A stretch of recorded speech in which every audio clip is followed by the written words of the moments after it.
علیکم and welcome back to my YouTube channel. دوستو، یہ حضرت عیسیٰ علیہ السلام کی آمد سے تقریباً 400 سال پہلے کا واقعہ ہے۔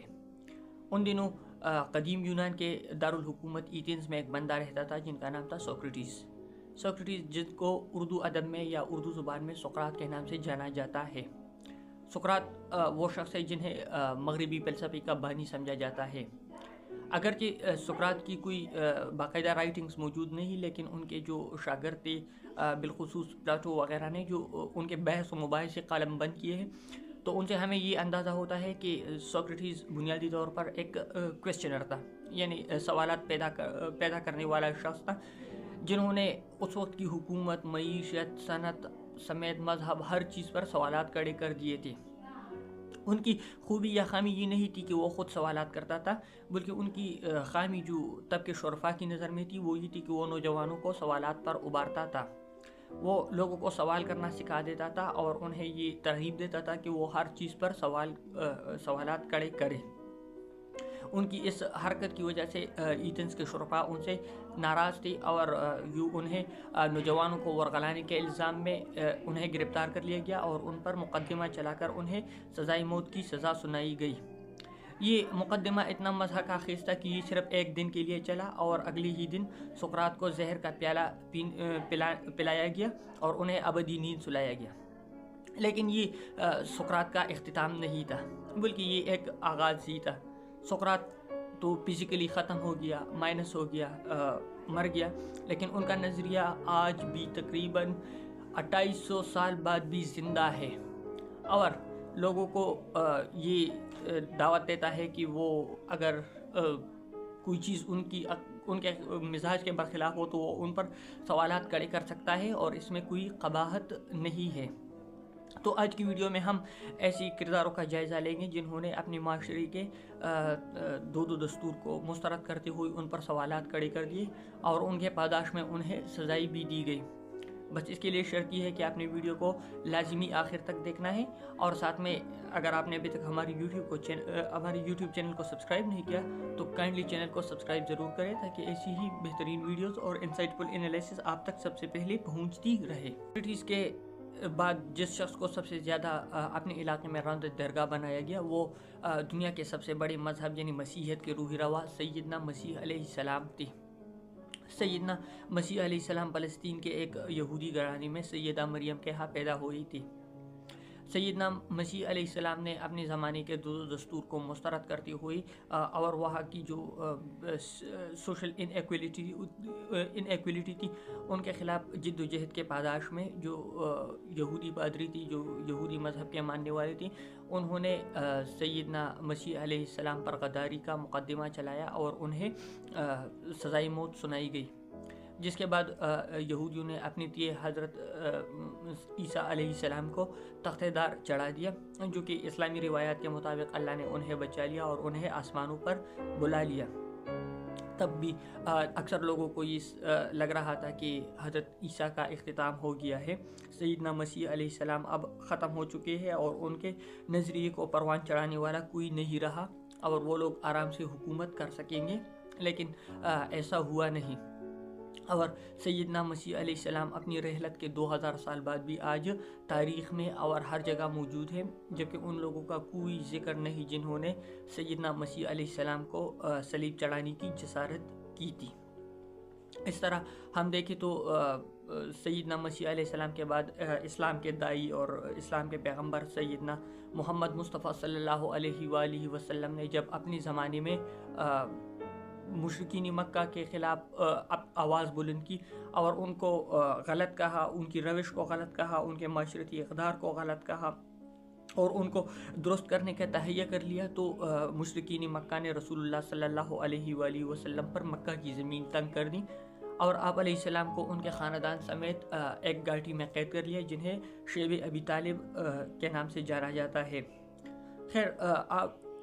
آج کی ویڈیو میں ہم اس ٹاپک کو مختصر کرتے ہیں کیونکہ اس پر ہم الگ سے 2 تفصیلی video the life of Islamic prophet کے نام سے بنا چکے ہیں، جس کے لنک میں کمنٹ سیکشن میں لگا رہا ہوں۔ اگر آپ کو اس کو جاننے میں دلچسپی ہے رسول اللہ صلی اللہ علیہ وآلہ وسلم کی زندگی میں، تو آپ ان لنکس پر جا کر ان ویڈیوز کو دیکھ سکتے ہیں۔ تو رسول اللہ صلی اللہ علیہ وآلہ وسلم پر بھی سرزمین مکہ تنگ کر دی گئی اور ان کو بھی اذیتیں پہنچائی گئی، ان کا بھی سوشل بائیکاٹ کر دیا گیا، اور اس طرح لوگوں کو لگتا تھا، مشرکین مکہ کو لگتا تھا کہ وہ رسول اللہ صلی اللہ علیہ وآلہ وسلم کو نعوذ باللہ شیئر کر لیں گے، ان پر پتہ ہاب ہوں گے، لیکن ایسا ہوا نہیں۔ رسول اللہ صلی اللہ علیہ وآلہ وسلم یہ ساری صعوبتیں سہ کر بھی سہمت نہ ہوئے، اپنی کاز سے پیچھے نہیں ہٹے، اور یوں آج 1500 سال بعد بھی رسول اللہ صلی اللہ علیہ وآلہ وسلم کی جلائی گئی دیا یا شمع روشن ہے، اور اس سے کروڑوں لوگ، اربوں لوگ مستفید ہو رہے ہیں۔ ویسے آپ دیکھیں تو یہ سمجھ میں آتا ہے کہ بہت سے لوگ یہ سمجھیں گے کہ چونکہ یہ عہد عتیق یا اینشین ٹائم کی مثالیں ہیں جب لوگوں کے پاس علم نہیں تھا اور وہ سوالات سے ڈرتے تھے، مطلق العنان حکمرانیت تھی، تو ایسا ہونا ممکن تھا لیکن اب ممکن نہیں رہا۔ تو ان کے لیے میں ایک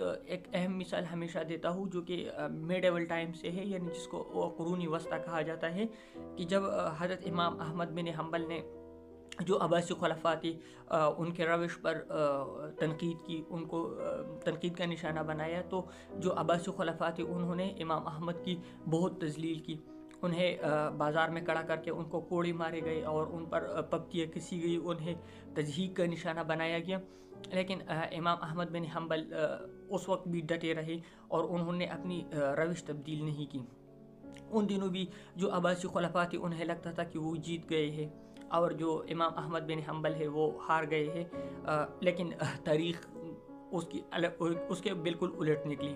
تاریخ نے بعد میں اپنا فیصلہ سنا دیا کہ امام احمد بن حنبل حق پر تھے اور عباسی خلفاء وہ ناحق پر تھے۔ آج امام احمد بن حنبل کو تو ایک زمانہ جانتا ہے، لیکن ان عباسی خلفاء کے نام صرف تاریخ کی چند کتابوں تک کالک کے طور پر رہ گئے ہیں۔ اس طرح ایک اور اہم مثال ہے گورڈانو برونو کی۔ یہ ایک اٹالین فلاسفر تھے۔ انہوں نے 1548 میں یہ نظریہ پیش کر دیا کہ زمین اصل میں سورج کے گرد گھومتی ہے، سورج زمین کے گرد نہیں گھومتا۔ یہ تب کے زمانے کے جو کیتھولک عقیدہ تھا، جو کہ عیسائیوں میں بھی مختلف عقیدے ہیں، جس طرح اسلام میں سنی اور شیعہ دو بڑے فرقے ہیں، ویسے ہی عیسائیوں میں بھی بڑے بڑے فرقے ہیں، جیسے کہ کیتھولک ہے، جیسے کہ پروٹیسٹنٹ ہے یا آرتھوڈکس ہے۔ تو ان میں جو کیتھولک فرقہ ہے وہ سب سے بڑا ہے، جنہیں آپ عیسائیوں کا، مسیحیوں کا حنفی فرقہ بھی کہہ سکتے ہیں یا ان کا سنی فرقہ بھی کہہ سکتے ہیں۔ تو جو کیتھولک عقیدہ تھا ان کی یہ خلاف ورزی تھی، ان کے اصول کی، ان کے نظریات کی، ان کے علم کی یہ خلاف ورزی تھی۔ تو اس پاداش میں جو گورڈانو برونو تھی، انہیں پادریوں نے ان پر کفر کا یا الحاد کا فتویٰ لگا دیا اور یوں گورڈانو برونو کو زندہ جلایا گیا۔ برونو کی شخصیت اس حوالے سے بھی متاثر کن ہے کہ انہیں سائنس کے پہلے شہید کا نام دیا گیا ہے، یعنی یہ وہ پہلے شخص تھے جنہوں نے سائنسی علوم کی ترویج کی خاطر اپنی جان کا نذرانہ پیش کر دیا۔ تب بھی جو یورپی پادری تھی انہیں لگتا تھا کہ وہ جیت گئے ہیں اور برونو ہار گیا، لیکن ایسا نہیں ہوا۔ تاریخ نے اپنا فیصلہ اس وقت تو محفوظ کر لیا اور پھر 19ویں صدی میں جا کر یہ اپنا فیصلہ سنا دیا کہ جب پادریوں نے ان کے اوپر لگائے گئے اپنے فتوی واپس لیے اور یہ اعلان کیا گیا کہ برونو حق پر تھی اور جو یورپی پادری تھی وہ ناحق پر تھی، اور یوں بعد ان کے مرگ کے تقریباً 400-500 سال بعد ہی انہیں اعزازات دیے گئے اور انہیں باقاعدہ فاتح قرار دیا گیا۔ بالکل یہی واقعہ گلیلی کا بھی ہے، جو کہ ایک اٹالین سائنٹسٹ تھے۔ انہوں نے بھی یہ نظریہ پیش کیا تھا جو اس سے پہلے برونو نے بتایا تھا، اور اس پر بھی انہیں زندان میں ڈالا گیا اور انہیں اذیت دی گئی، لیکن بعد میں چرچ نے ان کے خلاف اپنے سارے فتوی واپس لے لیے اور یوں برونو اور گلیلی دونوں اپنی